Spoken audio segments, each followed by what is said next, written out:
मैं इसलिए हंस रहा हूँ क्योंकि ठीक है, बीजेपी की ट्रेनिंग महिला पार्टी की, कोई बात नहीं। बिल जो आरक्षण है, महिला आरक्षण को, उसको सेंसस से जोड़ा किसने? मोदी सरकार ने। सेंसस को डिले किसने किया? मोदी सरकार ने।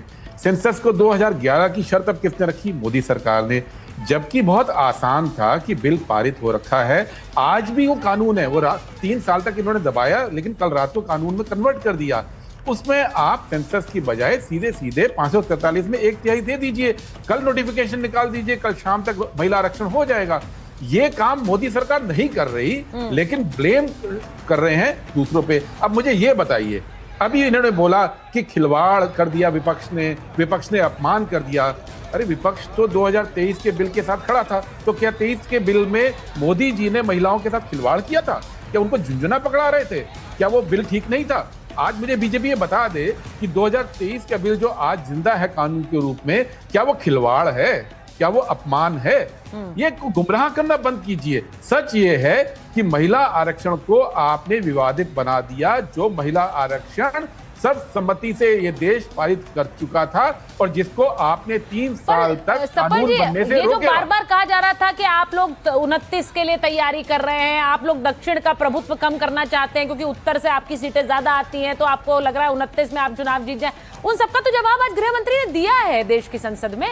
उन्होंने आंकड़े भी दिए हैं कि कैसे 50% बढ़ रहा है। उन्होंने कहा मुझे 1 घंटा दे दो, स्थगित कर दो, मैं नोटिफिकेशन ला देता हूं। हाँ, तो यही बात तो सच्चाई ये कबूल कर ली कि बिल के अंदर नहीं था वो। जब ये विरोध शुरू हुआ तब उन्होंने कहा मुझे 1 घंटा दे दो, मैं ले आता हूं।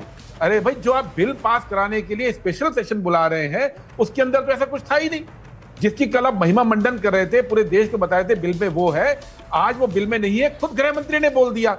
इससे ज्यादा सबूत आपको क्या चाहिए कि ये गुमराह कर रहे थे? सीटों का जिस अनुपात में बढ़ाया गया, ये तो नंबर पहले ही दिए जा रहे थे। अगर तमिलनाडु के उदाहरण के रूप में 39 है तो वो 59 किया जा रहा था, यानी 20 सीटें बढ़ाई जा रही थी। और उन्होंने परसेंटेज भी पढ़ा कि पहले कितना परसेंटेज था और अब कितना होगा दक्षिण का, तो उसमें तो बल्कि बढ़ाई है।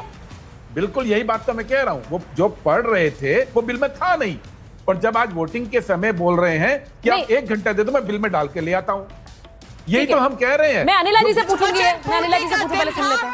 लेकिन आज विपक्ष पर केवल और केवल राजनीतिक स्वार्थ पड़ा है। बहुत शर्मनाक चीज हुई है आज जो इंडी पार्टी ने किया है। आप जानते हैं कि आज बहुत जरूरी था कि उनका समर्थन हो, क्योंकि महिला आरक्षण बिल आ रहा था, 33% आरक्षण महिलाओं को मिल रहा था। इससे क्या असुविधा थी? अनिला जी, अब ये जो छलावे वाली बात कही जा रही है, जो सपल जी कह रहे हैं, वहां भारी विरोध आपकी पार्टी की सांसद कर रही हैं, लेकिन सपल जी कह रहे हैं कि ये तो छलावा था और इसका कोई नुकसान नहीं होगा क्योंकि आम लोग समझ रहे हैं। मैं 2-3 बातें यहाँ पे कहना चाह रही हूँ। सबसे पहली बात तो ये है कि गुरदीप सपल जी, आप बहुत सीनियर, बहुत वरिष्ठ और बहुत ही समझदार किस्म के नेता हैं। मुझे समझ में नहीं आ रहा है कि आप आज अपने नेता की तरह यहाँ पर बैठकर झूठ क्यों पसार रहे हैं। आपकी बात को अभी करेक्ट भी किया, हाँ, सुचरिता जी ने अभी आपकी बात को करेक्ट भी किया, अच्छी तरीके से बताया कि वही पार्लियामेंट में गृह मंत्री जी ने बेहद स्पष्ट शब्दों में कहा था कि कोई भी दक्षिण राज्य के ऊपर पॉपुलेशन पेनल्टी नहीं पड़ने वाली है। हम 50% सीट्स का और एनहांसमेंट कर रहे हैं सभी राज्यों में, बिल्कुल नहीं कम पड़ने वाली है। और परंतु जिस आधार से राहुल गांधी जी करवाना चाह रहे हैं उसमें कम होंगी, पर जो हम करना चाह रहे हैं उसमें बढ़ेंगी। ठीक है, अभी सुचरिता जी ने बताया कि अमित शाह जी ने सारी चीजें ये रखी, परंतु मुझे ये लगता है कि एक जो मिसोजिनिस्ट सोच है विपक्ष की, वो बिल्कुल नहीं चाहती है कि महिला के जो प्रेजेंस है वो पार्लियामेंट में और असेंबलीज में बढ़े। अगर मैं बात करती हूँ कांग्रेस की, तो एक परिवार जो इस पार्टी को चलाता है, उनकी महिलाओं का तो आरक्षण है ना, वो जब चाहे जहां चाहे जिस सीट से लड़ सकती है। और वही समाजवादी पार्टी का हाल है।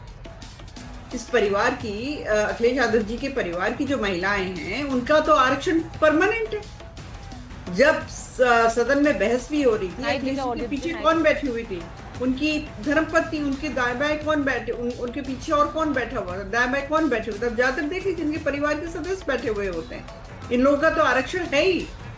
तो ये बाकी महिलाओं के बारे में क्यों नहीं सोचते हैं? देखिए ये वाला बड़ा चुभने वाला आरोप है, लेकिन ये बीजेपी लगाएगी आप पर नाहिद जी। वो कह रही है कि आपकी अपनी पर जो एक चीज महिलाएं और कहना परिवार चाहती की, हूँ, चरिता अब जी, आपके लिए तो अब डिम्पल मैं- जी के लिए उदाहरण दिया जाएगा। जी अनिला जी कंप्लीट कर लीजिए, और कांग्रेस पार्टी के लिए प्रियंका जी और सोनिया जी का उदाहरण दिया जाएगा। अनिला जी हाँ कंप्लीट कर लीजिए। मैं एक बहुत साधारण सी बात यहाँ पे कहना चाहती हूँ। मैं नाहिद जी को भी सुन रही थी, बहुत बहुत उत्तेजित आवाज में चिल्ला चिल्ला कर बोल रही थी यहाँ पर बैठकर। मुझे लगता है गुरदीप जी, आप मेनका गांधी जी से रिक्वेस्ट करिएगा कि इंडिया अलायंस की जो महिला नेता हैं उनको एक बार सबक सिखा दें कि किस प्रकार से अपने आप को प्रेजेंट करके बोलना चाहिए। आज अमित शाह जी ने भी प्रियंका जी की बहुत प्रशंसा करी है कि किस प्रकार से वो बोलती हैं। तो कोई उत्तेजित होकर बोलने की आवश्यकता नहीं होती है हमेशा। आप संयमित शब्दों में बोल सकती हो। और मैं ये कहूंगी कि आज का दिन एक काले दिन की तरह महिला सशक्तिकरण के इतिहास में लिखा जाएगा कि किस प्रकार से विपक्ष ने मिलकर महिलाओं को कमजोर करने का, एक बार फिर से कमजोर करने का यहाँ पर काम किया है। हम तो इंतजार कर लेंगे। नाहिद जी बैठकर यहाँ हंस रही है ना, बता दीजिए कितने टिकट मिले, कितनी बार जीत कर चलिए भाई, मैं तो नहीं, इसका तो जवाब मैं नाहिद जी आपसे भी लूं और इनसे भी लूंगी, सप्पल जी से। वो कहेंगे कि आपके यहाँ पे तो उन्होंने कहा सीट आरक्षित है, आपके यहाँ तो पता है डिम्पल जी जाएंगी संसद, तो ऐसे में बाकी लोगों को वंचित क्यों रख रहे हैं आप? नहीं, ऐसा है सुचारिता जी, अभी जो भाजपा, वैसे भाजपा तो गिरोह है, कोई दल तो है नहीं। अभी जिस प्रकार से भाजपा की जो नेत्रियां वहां पे बैठ के चीख चिल्ला कर रही हैं, भाई ये नाटक नौटंकी वाली पार्टी है, ताली थाली बजाने वाली पार्टी है, ये कुछ भी कर सकते हैं। अब आप देखिए उत्तर प्रदेश में जो 50-60% नाटक और नौटंकी करते हैं उनका कोई, देखिए अब मैंने बीच में इनको चुप कराइए। आप कैसी भाषा का प्रयोग कर रहे हैं? नाटक नौटंकी, नाचने वाली, आप ऐसी भाषा का प्रयोग करेंगे यहाँ? अच्छा, आप खुद ही अपने आप को नाचने वाली बता रही थी। आप सब लोगों की क्लास लेनी चाहिए कि सौम्यता से कैसे अपनी बात को रखा जाता है। अब नाटक नौटंकी की बात करने लग गई हैं यहाँ पे। मेरी आवाज मत दबाएं। शायद नाटक नौटंकी के विषय में आपको अच्छी तरीके से मैम महिलाओं की आवाज नहीं दबानी है, तभी तो बुला रहा था। नौटंकी का मुझे बोलने दीजिए ना, मेरा टाइम इनको क्यों दे रही है? अब इनको चुप कराइए। आपको जवाब दे दीजिए। नहीं, ये चीख चिल्ला वाली पार्टी है, आरक्षण जो है ना, चीख चिल्ला वाली पार्टी है, गिरोह है ये भाई, गिरोह महाडकैतों का गिरोह है। हसन नहीं बैठी थी, डिम्पल यादव जी बैठी हुई थी। आप जवान संभाल कर बात करिए। अरे अब देखिए, हमको बोलने दीजिए सुचारिता जी, जवान संभाल कर बात करिए। इस तरह से ये सब सौम्यता रखिए अपनी भाषा में। ये चीख चिल्ला वाली पार्टी को चुप कराइए। यही तो मैं कह रही हूँ कि शांत होकर बैठोगी तो मैं भी शांत होकर उत्तर दूंगी। अब आप जिस भाषा में बोलेंगी उस भाषा में उत्तर दूंगी। देखिए ये क्या है, आप इनका ऑडियो कम कराइए ना। अच्छा बोलिए नाहिद जी, जवाब दीजिए। आ गई है अभी तो इन लोग को और झेलना पड़ेगा ना। उत्तर प्रदेश में 60% खेल तो आप रही है समाजवादी पार्टी में रह के। महिलाएं जो है, खेल तो आप रही है। चलिए यूपी की बात हो रही है, यूपी की बात हो रही है। नहीं, मैं एक बार नाहिद जी जवाब देना चाहिए। नाहिद जी जवाब आप दीजिए, आप जवाब दीजिए पहले। देखिए उत्तर प्रदेश में 60% ओबीसी वर्ग की आबादी है। अब आप ये समझे कि इस समाज की महिलाएं और खुद पुरुष भी दौड़ा कर बीजेपी को दौड़ाएंगे। ये कहीं मुंह दिखाने लायक नहीं रह जाएंगे, छुपे बैठे रहेंगे, अपने मुंह मियां मिट्ठू बने हुए हैं कि ऐसा होगा वैसा होगा। अरे बुरी करारी हार होने वाली उत्तर प्रदेश के चुनाव में। और ये जो किया खेला बंगाल के चुनाव के लिए, वहां भी बंगाल तमिलनाडु में भी महिलाएं आक्रोशित है। अभी देखिएगा सबक सिखाने का काम करेंगी ओबीसी वर्ग की महिलाएं।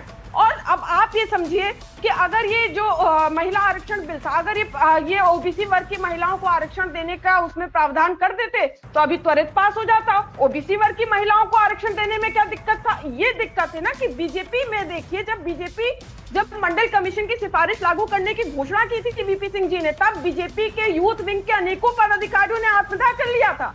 और जब नेताजी ने मंडल कमीशन लागू किया था, तब जो है बीजेपी के और आरएसएस के लोगों ने बहुत हंगामा किया। नाहिद जी, मैं एक बार ये कोशिश, देखिए मैं अपने दर्शकों को दिखाना भी चाहती हूँ कि जो इस वक्त विरोध के स्वर वहां पर हैं, जो बीजेपी इस वक्त बीजेपी की सांसद विरोध कर रही हैं, वहीं दूसरी तरफ विपक्ष ने विरोध किया इस बिल का। लेकिन देश में देखिए वहां बारिश हो रही है और बीजेपी की तमाम सांसद, जो महिला सांसद हैं, वो वहां खड़ी हैं प्लैकार्ड पकड़कर, और वो कह रही है कि ये जो पार्टी है, ये विरोध, विपक्ष की जो नेता हैं, ये महिला विरोधी है। ये प्लैकार्ड पकड़े हुए हैं उन्होंने। अब आप देखिए, अब मैं जरा एक बार सुनवाना चाहती हूँ कि आज देश की संसद में, मतलब लोकसभा के अंदर, क्या कहा जनगणना पर, क्योंकि इसको लेकर सबसे ज्यादा हंगामा हुआ कि परिसीमन हो गया, जनगणना अभी नहीं हुई है और उसमें भी जातीय जनगणना नहीं हुई है।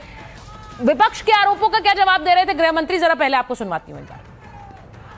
140 करोड़ की जनता के मन में किसी की भी प्रकार का भ्रांति, कंफ्यूजन न हो, इसलिए स्पष्ट करना चाहता हूं कि नरेंद्र मोदी जी की कैबिनेट ने जाति जनगणना का जो निर्णय किया है, वो कैबिनेट प्रस्ताव में 26 की जनगणना जाति के साथ कराने का निर्णय किया है। आरक्षण पाने की योग्यता पहला कारण है। आरक्षण पाने की योग्यता ऐसी नहीं होनी चाहिए जिसको कोई प्राप्त कर सके। अब संविधान में कहीं पर भी धर्म के आधार पर आरक्षण देने की मान्यता नहीं है।